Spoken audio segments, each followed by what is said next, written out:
E a gente continua falando sobre política agora com Hermes de Luna. Boa noite, Hermes. Boa noite, Linda. Vamos começar a nossa conversa de hoje falando sobre a auditoria pedida aí pelo governador na Cruz Vermelha. Como é que anda essa auditoria? Como é que está a situação? Linda, é o seguinte, a auditoria tem um prazo de 90 dias, ou seja, começou em fevereiro, deve terminar em abril.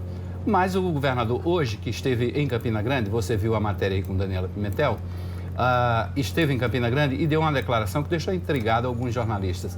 Ele disse que vai esperar o fim do prazo dessa auditoria, 90 dias, espera receber um relatório completo do que houve com as organizações sociais, o que é que tem de irregularidade, o que é que tem de falha nessa prestação de serviço, mas disse que em março vai abrir, ou seja, este mês ainda, vai abrir edital de licitação para a contratação de novas organizações sociais.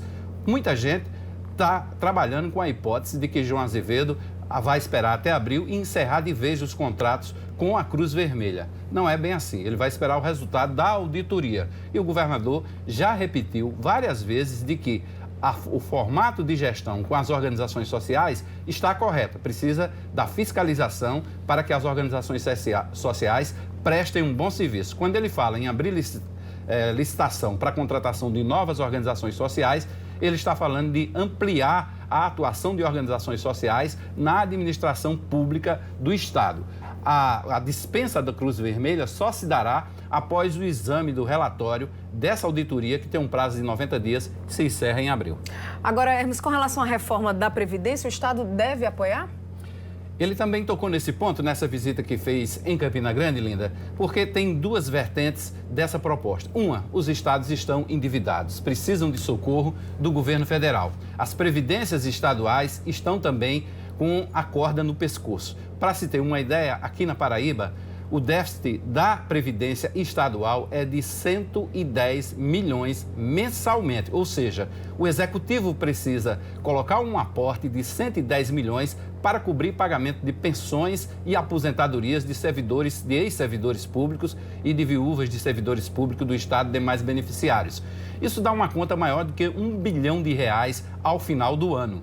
Então, o Estado da Paraíba precisa realmente da definição da Previdência do governo federal para saber como é que vai proceder também aqui com a sua Previdência. O governador João Azevedo deixou claro isso. Agora, tem a outra vertente que eu falei, que é a vertente política. O discurso do socialista é de que o governo federal precisa aprovar rapidamente essa Previdência, mas, como socialista, ele não aceita alguns pontos que estão contidos nessa reforma, como a discussão da idade mínima para a mulher. Também alguns pontos de benefícios para o trabalhador rural e o pagamento de benefícios de prestação continuada, os chamados BCPs. Então, são duas vertentes nesse discurso, mas o Estado quer sim uma definição rápida desse processo da Previdência para fazer adequações na legislação estadual e também fazer a sua reforma previdenciária.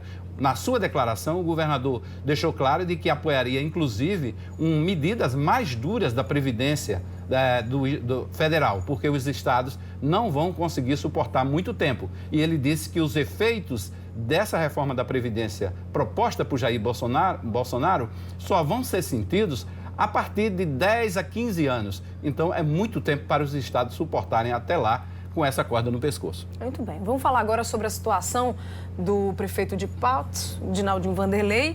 Continua afastado do cargo? Continua afastado, Linda. Ele tentou mais uma vez retornar ao cargo, entrou com um recurso, um habeas corpus, na verdade, no Supremo Tribunal Federal, já tinha tentado mesmo no Superior Tribunal de Justiça, que são as duas instâncias superiores lá em Brasília, e, novamente, não conseguiu sucesso. O ministro decano Celso de Mello, do Supremo Tribunal Federal, negou mais uma vez o habeas corpus, alegando que o prefeito, o ex-prefeito, como queiram, está afastado do cargo, não está exercendo função pública e está em plena liberdade. Tanto assim que está exercendo um cargo no Mais Médico em Pombal.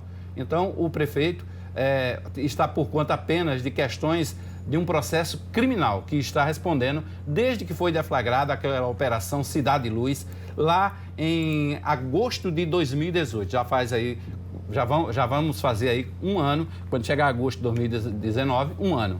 Então, ele continua afastado. Tá. Sobre a Assembleia Legislativa da Paraíba, a audiência pública de hoje, o que aconteceu por lá? uma audiência pública bastante movimentada, porque foi discutida a extinção da EMEPA, a fusão da Empasa, a extinção da Empasa, a fusão da EMEPA, do Interpa e também de outro órgão, que agora me faltou a lembrança, mas tem 3 órgãos que são EMEPA, Interpa e Emater. Esses 3 órgãos vão ser fundidos em um só e vai aparecer a Empaer.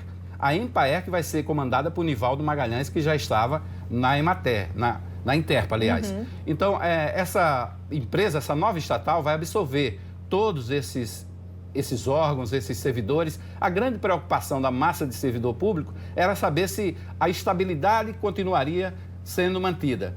A Nivaldo me disse que apenas haverá a devolução daqueles servidores que estão à disposição de outros órgãos, mas não haverá nenhum prejuízo. Há quem diga que o Estado pode perder recursos da Embrapa, por exemplo, com a extinção da EMEPA, que é a empresa de pesquisa, que cuida inclusive de pesquisas do rebanho. Nos últimos 5 anos, a Embrapa repassou ao Estado 17 milhões de reais. Esses seriam recursos que, hipoteticamente, deixariam de existir com a fusão em apenas uma empresa. Nivaldo Magalhães garante que não, além dos recursos que serão economizados 26 milhões por ano, mais ou menos, não haverá prejuízo nesse repasse por conta das pesquisas pela Embrapa, já que a EMEPA é uma sociedade anônima, tem participação, inclusive, Linda, de ações da Embrapa. Tá, ok.